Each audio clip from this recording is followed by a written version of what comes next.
Bien- bien- Bienvenue à Marseille. J'ai le plaisir et l'honneur d'accueillir le docteur Robert Malone. Il est populaire, ce garçon, qui est un éminent chercheur, qui a été le premier à mélanger des nanoparticules adipeuses avec les RNA, les ARN, et montrer que ces mélanges pouvaient pénétrer dans les cellules et les mRNA pouvaient être impliqués. Et sans lui, aucun vaccin RNA n'existerait. Non, non, donc c'est pas lui le premier, c'est pas vrai. Donc, mais bon, c'est un fait, c'est un fait. Votre article, je l'ai relu, hein, donc très simple, un article, un papier simple, mais très bon. Merci. Donc, vous devez simplement faire défiler vos diapos ici, monsieur, s'il vous plaît. Merci. Voici ça, c'est pour faire avancer. Voilà, merci. Bonjour, je suis en direct. Oui, tout à fait. Bon. Bonjour, bonjour à tous. Mais toutes mes excuses pour mon ne pas être très bon en français. J'ai essayé d'apprendre le français lorsque j'étais à l'école, mais au collège, mais en école secondaire. Bon, je peux vous dire bonjour et merci, mais après ça, je vous perds avec la langue de Molière. Donc, je vais revenir à la science. Donc, merci de me donner l'occasion de venir vous rendre visite et de venir à Marseille et de participer au deuxième sommet international Covid. J'ai été très heureux de participer au premier sommet de Rome qui s'est tenu essentiellement en raison d'efforts extraordinaires de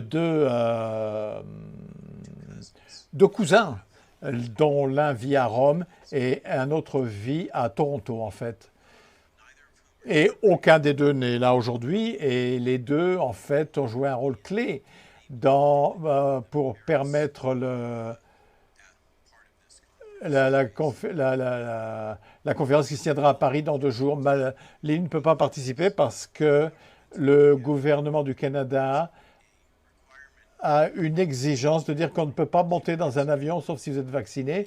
Et comme Lily a refusé d'être vaccinée, donc elle ne peut pas voyager, ce qui me semble en soi une grande tristesse. Je le déplore, mais merci pour l'occasion qui m'est donnée d'être ici et de vous parler. Et on m'a demandé de parler d'un sujet.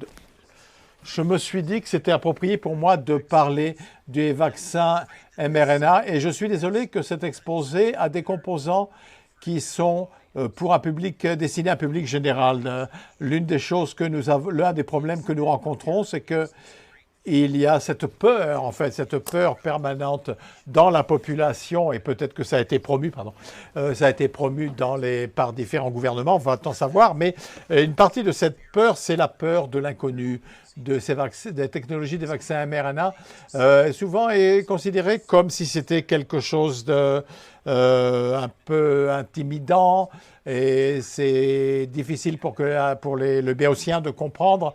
Et donc la grande partie de mon exposé va viser donc l'auditeur moyen qui n'est pas nécessairement versé dans la science. Et pour eux, comprendre le dogme central de la biologie, c'est important parce que on ne peut pas avancer dans un exposé avec ce public. Je suis certain que vous connaissez tous l'ADN fait de l'ARN et l'ARN fait de la protéine, mais donc, pour moi, c'est l'objectif de cette diapo. Souvent, je fais cette présentation à des médecins pour des fins de formation. Et même les médecins, je m'aperçois malheureusement, je suis désolé, mais aux États-Unis, souvent ne comprennent pas véritablement les fondamentaux de la biologie moléculaire. Ce qui est une tristesse en soi, mais ça montre comment on traite nos médecins également. Mais enfin, bon voilà, c'est ainsi. Bien entendu, vous comprenez tous ici les ribosomes qui sont je les appelle, j'utilise la métaphore lorsque j'essaie d'enseigner sur les vaccins ARN et la technologie de vaccination, c'est que ce sont comme des petits biorobots qui existent dans les cytoplasmes. Donc je partage cette métaphore pour rendre ceci accessible au commun des mortels. Nous pensons nous considérons ce processus qui utilise l'utilisation de l'ordinateur. Hein, mais donc, le disque dur, c'est similaire au génome qui réside dans le noyau.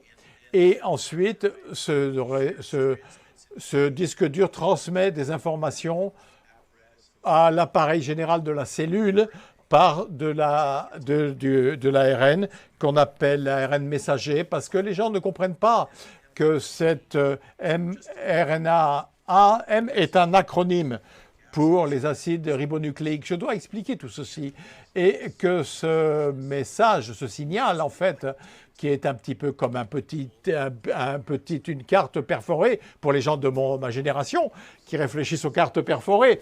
Ça représente au cytoplasme et donc c'est chargé dans ces biorobots que l'on appelle les ribosomes et ensuite va produire bien sûr la protéine subséquente qui dans le cas de vaccin, c'est, vous voyez ici, sur le tableau. Ensuite, je dois expliquer au public en général, et ça c'est le point, mon laser, est-ce que ça marche? Oui. Donc je dois expliquer au public en général que c'est cette protéine spicule et comment elle nous ramène au virus et à la nature du vaccin ARN déployé, donc de façon à ce qu'ils puissent comprendre la toxicité et les mécanismes d'action. Donc j'ai cette diapo ici qui vous montre la nature du virus de façon très simplifiée. Nous avons les protéines spicules et elles sont associées avec des domaines de liaison récepteurs qui interagissent avec un processus par les TRPSS et donc ensuite, et ça c'est dans le contexte du virus. Vous savez, beaucoup de gens en fait, il y a une théorie selon laquelle les virus n'existent pas et que en fait c'est promu par différentes parties de domaine de l'internet et souvent je dois parler du fait qu'il y a en fait des virus, ça existe des virus et que ces virus en fait existent et que voici la structure selon laquelle ils se présentent. Maintenant nous entrons dans les nuances, c'est un petit peu plus pertinent pour ce public ici. Donc il a été dit que j'étais le premier à assembler ce système ici de composants et pour démontrer que ça peut être utilisé pour transférer en fait des ARN de polynucléotides dans les cellules et ensuite ce qui n'a pas été mentionné également c'était que j'étais le leader dans une entreprise qui s'appelle Vackel pour avoir généré ces molécules ARN, les assembler et les envoyer en laboratoire qui les a injectées dans les animaux. Des tests sur animaux. On s'est aperçu que ces complexes ARN, en fait, seraient assez efficaces au sens relatif du terme. Ils étaient en mesure de déclencher une expression protéinique chez les souris, et en fait, nous avons été les premiers à démontrer que cette expression protéinique pouvait déclencher une réponse immunitaire chez les souris et particulièrement l'expérience que nous avons faite avec le brevet qui a été déposé d'ailleurs, c'est qu'on pouvait utiliser ce système pour exprimer le virus présenté par Montagnier par exemple, qui est enveloppé dans une membrane. Et donc, ceci a été un accord qui a été passé entre Luc et Robert Gallo. Là, c'est important ici de revenir ici, particulièrement en France, de bien reconnaître le rôle essentiel que l'Institut Pasteur a joué et de Dr Luc Montagnier a joué dans ce virus. Donc, la preuve du concept initial du vaccin ARN a été faite en exprimant la molécule glycoprotéine du virus HIV. Donc c'était à peu près en 1990, juste pour référence. Bien, on avance un peu dans la formulation. Et donc, ceci est important pour comprendre quelques-unes des éléments de toxicité, qui est le point focal de ce point. Ce n'est pas juste les mécanismes, maintenant c'est la toxicité et bien comprendre la science derrière cette toxicité. Donc, ce sont des particules qui s'auto-assemblent.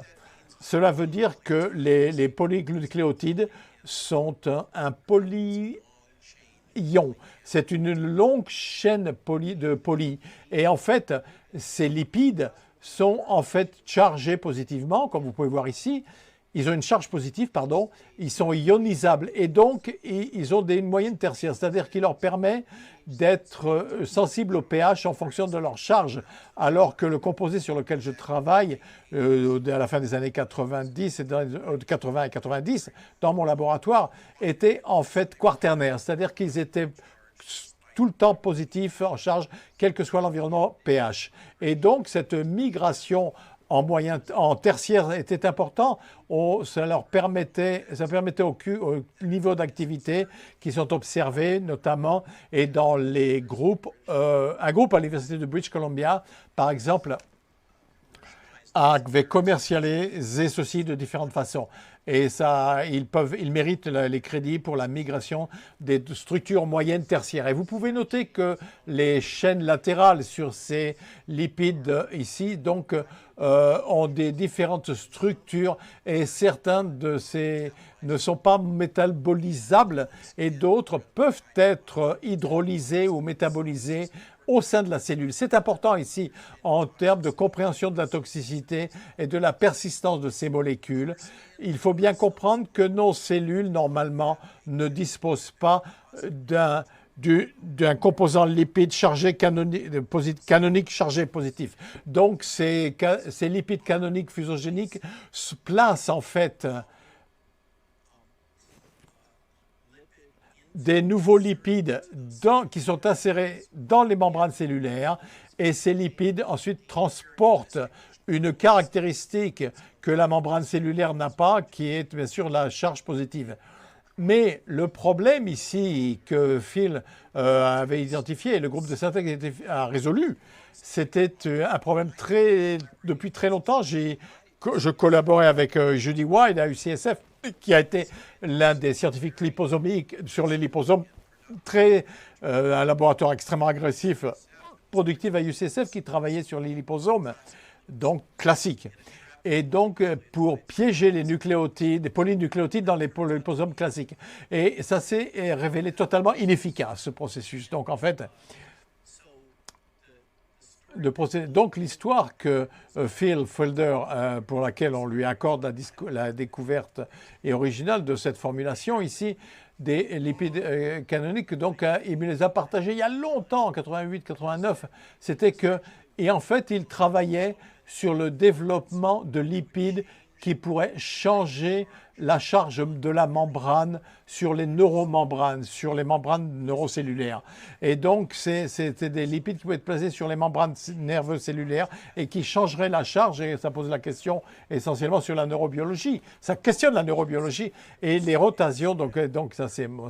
Donc, Lucy Day, qui a travaillé au laboratoire de Boulevard, certains qui sont assez vieux comme moi peuvent se souvenir de PBR322, le plasmide, c'était l'un des premiers plasmides, et donc et les M13, etc., donc les mais qui ont été développés par Boulevard de Las Vegas. Donc, donc, cet UDAN qui avait formé par Rodriguez a fait une rotation de Syntex qui est, il est passé à Syntex, à la Benson et elle s'est retrouvée dans le labo de Phil Fogner. Et l'histoire qu'il m'a racontée à l'époque, c'était que, il ne la raconte plus maintenant, c'est qu'elle est entrée dans le laboratoire en ayant travaillé avec ces plasmas, ces bactériaux, et il lui a suggéré, bon, ces lipides sont chargés positivement, ces plasmas sont chargés négativement, qu'est-ce qui se passe si on les mélange? Et donc, apparemment, c'était la genèse de la découverte, en fait, à savoir que l'on peut avoir des charges positives, donc des RNA, donc des lipides basés, à base de lipides, qui sont assemblés par des interactions électrostatiques avec des polynucléotides, et ils vont retenir, si on bien correctement formulés, et formulés ensemble avec d'autres lipides fusogéniques. Ici, on parle de possibilités génériques, là, pour ceci.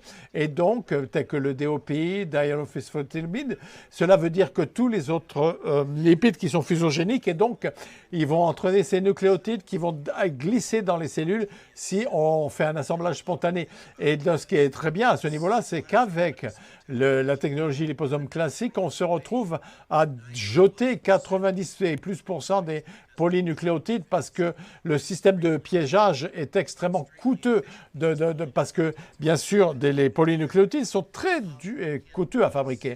Et ces systèmes, spontanément, sont associés et vous ne perdez aucun des polynucléotides si vous le faites bien.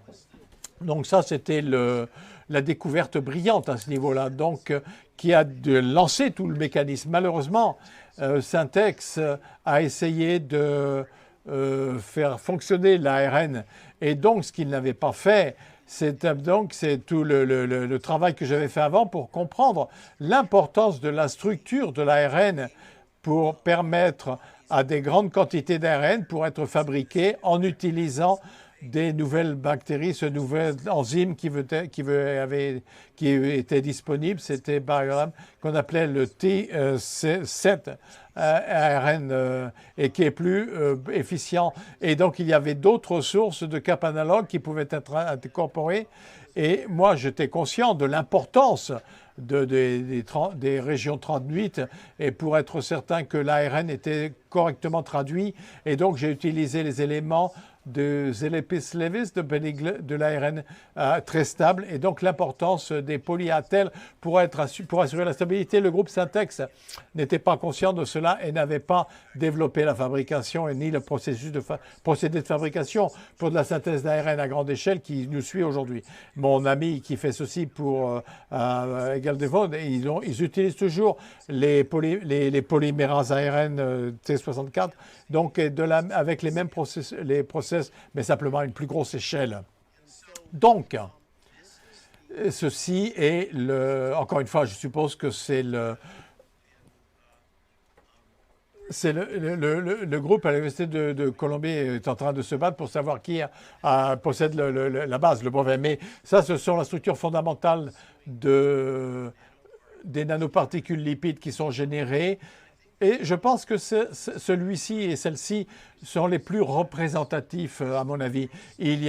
C'est encore très grossier en termes de simplification, mais nous avons des polynucléotides qui s'auto-assemblent avec ces particules nanolipides et donc qui vont s'auto-assembler avec les phospholipides et d'autres composants qui améliorent la fluidité membranaire, tels que le cholestérol. C'est quelque chose que nous avons déjà publié au milieu des années 90. Donc, lorsque l'on fait ces mélanges de lipides, et donc là, on part de l'hypothèse qu'en changeant ces chaînes de sites, on peut changer la spécificité tissulaire des particules qui en résultent. C'est ce qui a été mis dans la littérature et c'est la base pour l'assertion selon laquelle ces particules, je vais en parler dans une minute, si elles sont injectées dans un muscle squelettal, vont drainer les ganglions lymphatiques. Donc ça, c'est ce qui a été apporté par tous les anges réglementaires sans vraiment de données pour étayer ce commentaire. L'un des problèmes avec tout ce domaine, c'est que en fait, c'est marqué par très peu d'expérience et les investigateurs sont très enthousiastes quant aux résultats, je dirais. Et donc, il y a des biais quant aux données et il y a une variété d'affirmations quant à ces différents produits et leurs spécificités qui n'ont pas résisté à l'épreuve du temps, particulièrement chez l'humain. Donc, aujourd'hui, il y a un autre composant ici, et qui soulève quelques inquiétudes de la part chez de nombreuses personnes. C'est l'hypersensitivité des polyglycènes. Donc pourquoi est-ce que ça apparaît dans la formulation? Souvent c'est une formulation. Tout simplement parce que le glycol polyéthylène à l'origine était utilisé pour ce qu'on appelle des staph liposomes. Ce sont des liposomes qui peuvent être injectés et s'ils sont correctement codés avec du polyglycol par différents mécanismes, ils vont essentiellement échapper à la clearance par les cellules du foie. Donc, le polyglycol crée une capsule d'eau hydrique, si vous voulez, et donc PEG essentiellement structure l'eau pratiquement un petit peu comme une espèce c'est un peu donc vous avez de l'eau structurée autour de structurée par le PEG. Pourquoi est-ce que c'est important? Tout simplement parce que ces particules en fait ont une forte tendance à s'auto-assembler et associer pour former des grands agrégats. C'est souvent le grand problème avec cette technique. c'est qu'il y a un certain nombre de problèmes avec le texte, mais en termes concernant de la formulation fondamentale, l'une des choses qui a été problématique depuis ces études originales, c'est vous faites ces formulations et ensuite elles vont sortir de la solution, elles vont floculer très rapidement en quelques minutes, d'ici une demi-heure à température ambiante. C'est pour ça que c'est très important, après d'avoir hydraté ceci dans un contexte clinique, que ces formulations sont administrées le plus rapidement possible parce que sinon elles vont s'auto-agréger, floculer. Et la raison pour laquelle les polyéthylène glycol est inclus dans ces formulations, et ça ce sont des molécules PEG qui ont une chaîne ISO courte. Donc, en fait, elles sont préparées pour ne pas rester dans la particule. Elles sont construites pour ces chaînes courtes lorsqu'elles sont aminnitrées. Donc, le composant polyglycol va se dissocier très rapidement parce que ça va interférer avec la capacité de la particule à fusionner et trouver la cible de la membrane. Tu y vas? Et donc, il y a des patients qui sont sensibles au PEG, c'est-à-dire qu'ils ont des PEG qui peuvent, pendant une courte période de temps, et cela peut avoir quelques conséquences. Mais les PEG sont là, les PEG sont là, parce qu'elles viennent hydrater ces particules après que les agrégats aient été préparés et elles vont donc flotter dans le corps et donc on ne veut pas les injecter chez des patients qui n'ont pas été infectés. Donc ça, c'était le composant PEG. J'ai mentionné différents lipides qui ont été évalués par plusieurs laboratoires qui ont confirmé plusieurs de leurs caractéristiques. Il y a notamment le groupe de l'université British Columbia.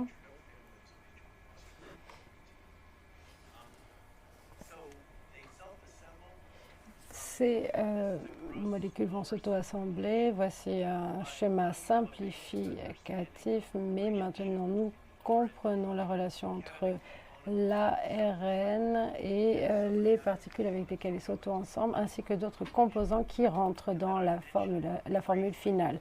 Et brièvement, je souhaitais vous parler de l'importance de la structure de l'ARN dans le processus de fabrication, qui n'incorpore pas la cellulojuridine, qui n'entre pas dans la formule, mais ça je vous en parlerai un petit peu plus tard. Et c'est maintenant que je vous en parle. C'est la première fois que je fais cette partie de la présentation. Alors, pseudouridine, c'est la modification des composants de base d'uridine qui sont canalisés par la synthèse de la pseudoiridine et plusieurs versions dans la cellule, et l'affirmation que l'on a fait, qui a été faite par des universitaires, c'est que l'incorporation de la pseudoiridine était cruciale pour l'inhibition de la réponse inflammatoire face à l'injection des nanolipides. Et donc je l'ai vu dans les années 90 dans mon laboratoire avec des modèles animaux. Nous avons essayé différentes structures de lipides, nous avons essayé différentes formules chez l'animal et qui donc généraient une réponse inflammatoire très forte. Donc on peut injecter ça chez des singes et il va y avoir un infiltrat d'une intensité que vous n'aurez jamais vu, un infiltrat qui va générer une réponse inflammatoire intense. Et donc des sages universitaires ont donc étudié l'incorporation de la pseudoiridine et ont décidé qu'elle surmonterait cette réponse inflammatoire parce que selon leur connaissance, si on l'injecte dans l'ARN, eh bien, l'ARN deviendra hypo-inflammatoire. La suppression d'une réponse inflammatoire aiguë d'une personne peut être équivalente à l'immunosuppression d'une autre personne. C'est une question de termes. Donc l'incorporation de pseudo-uridine semble supprimer l'hyper-réponse inflammatoire et semble également supprimer de manière plus générale d'autres fonctions des cellules T. Et ça, c'est important puisque nous en arrivons à la partie clinique de ma présentation. Ah, je n'ai plus que 5 minutes. Bien.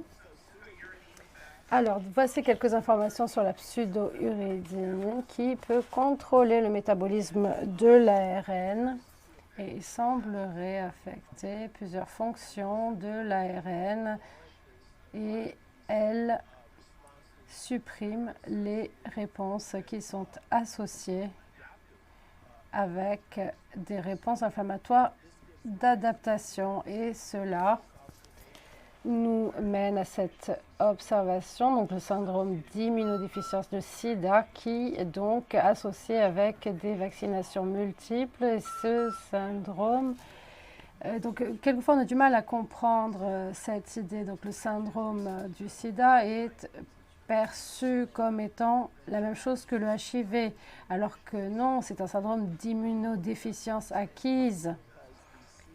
Et nous le savons parce que nous voyons la réactivation de vaccins ARN.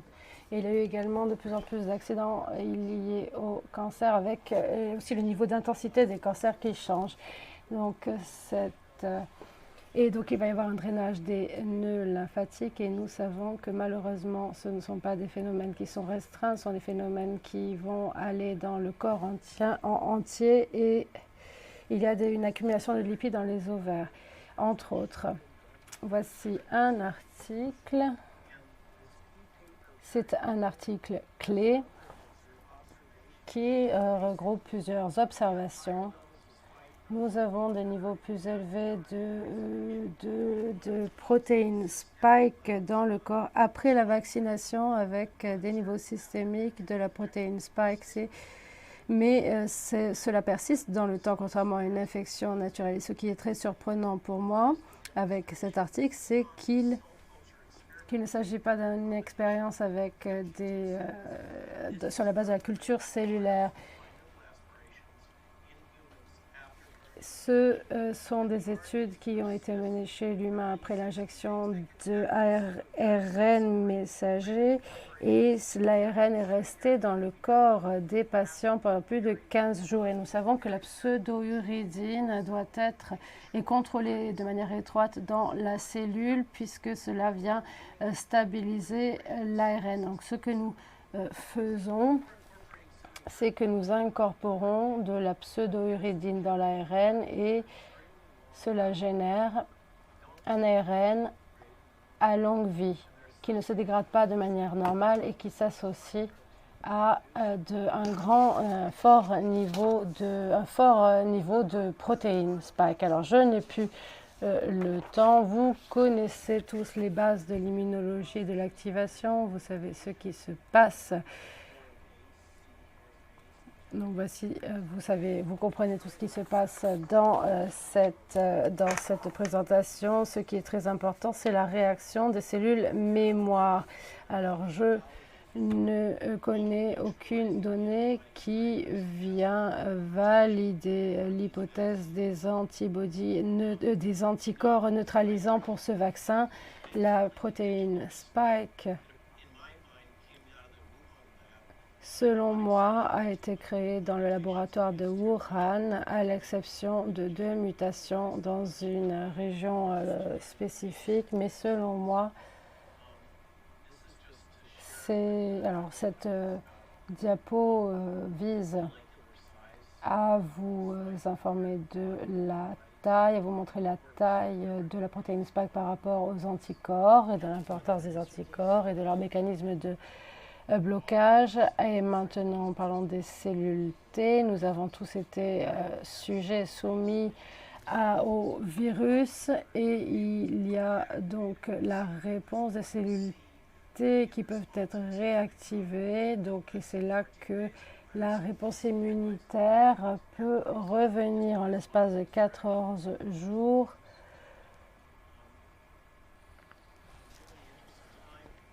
Vu que je n'ai plus beaucoup de temps, j'en arrive au risque. Alors nous savons qu'il y a eu des actions en justice. La FDA a tenté de cacher ces informations qui ont été tenues secrètes pendant de nombreuses années, mais la Cour américaine a été obligée de publier donc ces informations. 57 000 pages, c'est le nombre de pages. Il y a un tableau particulier qui est là devant vous.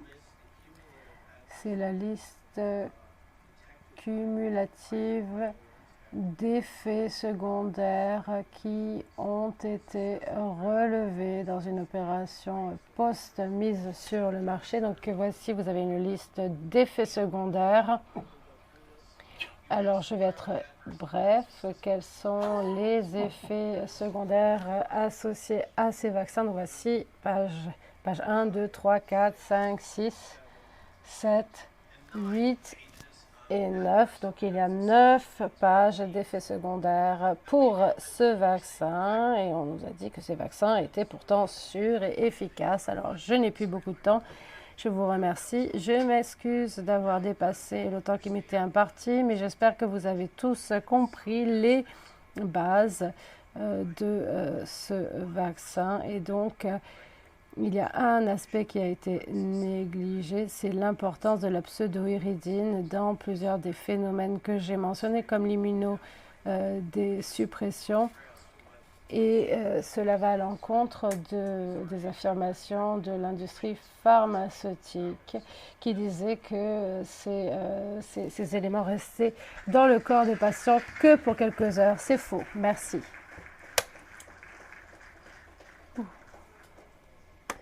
Merci beaucoup pour cette présentation. Merci de nous avoir donné la possibilité de comprendre les bases scientifiques de ce vaccin. Y a-t-il des questions? Ne soyez pas timide, même si je ne parle pas français. Je ne vous critiquerai pas. Je suis désolée, je ne parle pas français. Pour ce qui est de votre expérience, combien de temps est-ce que l'ARNM reste dans les cellules? Alors, j'en ai parlé dans mon article, mais c'était un article qui était consacré à une cellule spécifique. Alors, il semblerait que la structure originale reste 1 heure ou 2. Et sur le point au niveau empirique, vous pouvez faire un lien avec la production de protéines. Il faut voir ça avec la cinétique en fait, de développement des molécules. Il faut voir ça atteint une asymptote assez rapidement. Mais on atteint la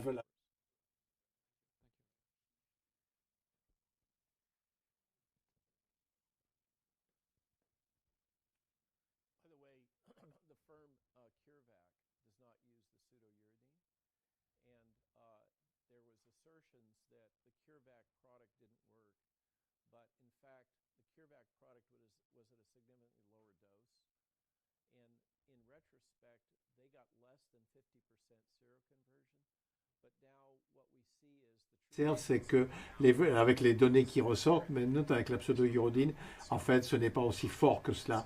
Et donc, je pense que si CureVac avait eu la possibilité de revenir un petit peu avec des doses plus fortes, je ne suis pas certain que la pseudo-uridine aurait été nécessaire. Personnellement, si j'avais la possibilité de travailler avec une équipe en Europe, je pense que l'approche CureVac sera certainement moins risquée. Mais c'est quelqu'un d'autre.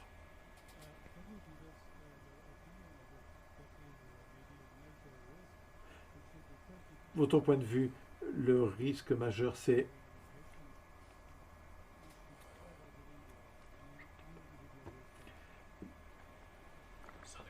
Donc la qualité des spicules produites. Bon, j'ai fait référence au document sur les cellules. Je vais passer un petit peu vite, excusez-moi. Mais je préfère voir les données actuelles.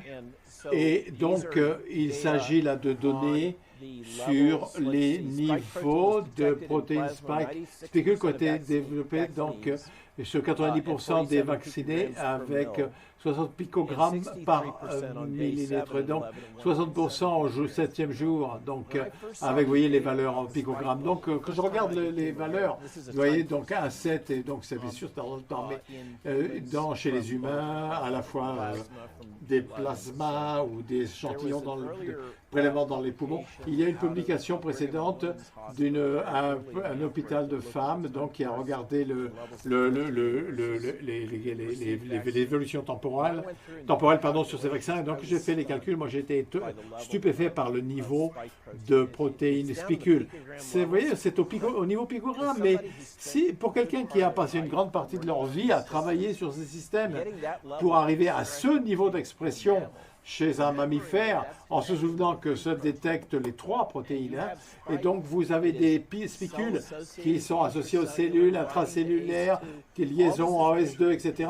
Tout ce qu'on mesure, c'est la spicule libre, côté un équilibre, une forme équilibrée. Donc ça, c'est un très haut niveau. Donc, d'un point de vue, c'est un grand succès en ce qui concerne les fondamentaux de ce qu'a fait Pirancolis et al. Donc, les fondamentaux pour faire en fait de la protéine à partir d'un système transgénique sur injection humain, donc mais sur injection chez l'humain. Mais en termes de spicule, moi ce spicule n'est pas une toxine, mais en ce qui me concerne, moi la toxine en fait, comme la toxine est ce que la toxine fait, et donc les données sont assez claires. Il y a un certain niveau de toxicité associé aux spicules qui circulent, et non seulement celles qui sont en liaison avec les platelets et qui créent une situation de thrombocytopénie, donc par exemple. Donc, j'espère avoir répondu à votre question, monsieur. Merci. Quels sont les effets secondaires? On n'a pas les micros de salle. Je n'ai pas les micros de salle là. Donc, mais je suis désolé, on n'a pas les micros de salle. Il s'agit là vraiment d'une chose stupéfiante qui n'a pas été faite. Donc, pourquoi est-ce que les autorités de régulation ont ignoré toutes les normes en termes de la pharmacotoxicologie, la pharmacocinétique et la pharmacodistribution? Je n'ai aucune explication pour ça. C'est un des points que je trouve extrêmement grave. C'est que l'absence de respect des normes pharmaceutiques dans les études précliniques et cliniques. Donc,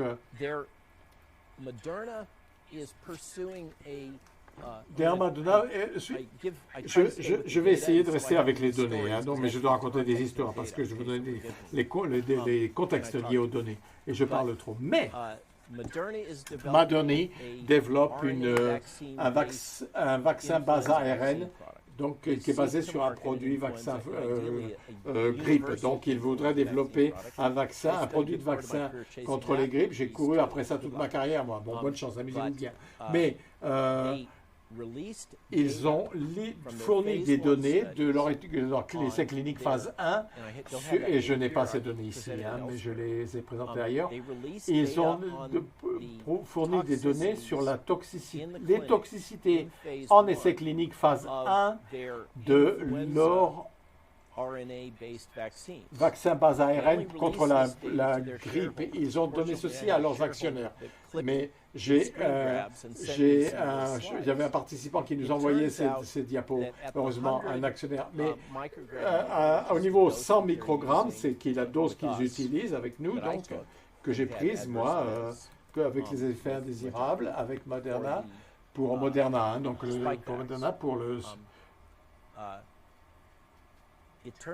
Il apparaît que à 100 microgrammes, 90% des patients ont eu des effets indésirables, contre 30% dans le groupe de contrôle. Et avec le vaccin anti-grippe, cela veut dire qu'il y a un profil d'effet indésirable fort associé aux lipides eux-mêmes. Mais ce sont des petits chiffres parce que c'est une étude phase 1. Mais ceci démontrait clairement qu'il y a des toxicités intrinsèques qui existent en dehors de la protéine spicule elle-même.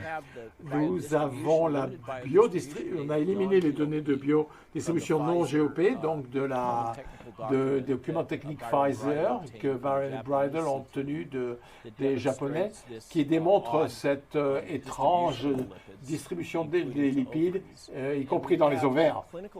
Et donc, on a eu des observations cliniques, et les femmes, et ça a été ignoré, qu'on a ces altérations des menstrues et d'autres conséquences de reproduction qui sont associées à ces éléments. Donc, on a deux phénomènes. Et comme ce public le sait, ceux qui contrôlent la menstruation, c'est les ovaires. Donc nous savons que et l'ovaire est extrêmement sensible à la charge environnementale de ces membranes. Donc nous savons que ces lipides ont une prédiction pour les tissus des ovaires. Donc le complexe au moment de l'injection sont associés à la dysménorrhée et autres phénomènes. Et donc qui semble affecter la santé des femmes. Ça a longtemps été ignoré, mais beaucoup de femmes dans le monde ont rapporté ces phénomènes. Donc, je pense qu'il est raisonnable d'inférer ou d'induire qu'il y a une toxicité basée sur les lipides, liée aux lipides, sur l'influence du vaccin Moderna, et deuxièmement, enfin, que ces toxicités affectent les fonctions ovariennes. Voilà une bonne nouvelle. Alors, une pour moi. Je n'ai pas compris le point concernant le passage de des aminotertiaires des aminoquaternaires, parce que au niveau cellulaire, les deux sont chargés positivement. Bon, il semblerait que ceci soit lié à l'acidification des endosomes. Et donc, voilà, bon, c'est la réponse. Super. Merci. Merci à tous. Déjeuner. Pause déjeuner. Bienvenue dans le monde de la traduction médicale. Wow. Écoute. Bravo. Hein? Ah non, on n'a pas de micro ça, alors tu veux, c'est un peu... Oui. I know he's been through hell.